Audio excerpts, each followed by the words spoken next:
So as you can see, I don't have any of these models available locally, and one way to install a model would be to pull that from the registry.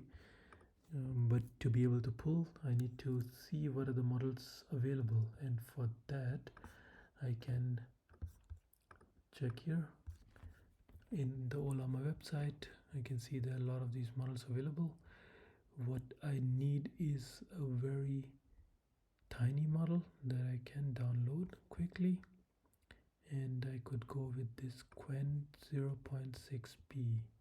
So what you need to do is just hover over these names, click on this icon to copy, and then you can type Ollama pull and just paste that name here like this, and it would pull the manifest for this particular model and download the model files.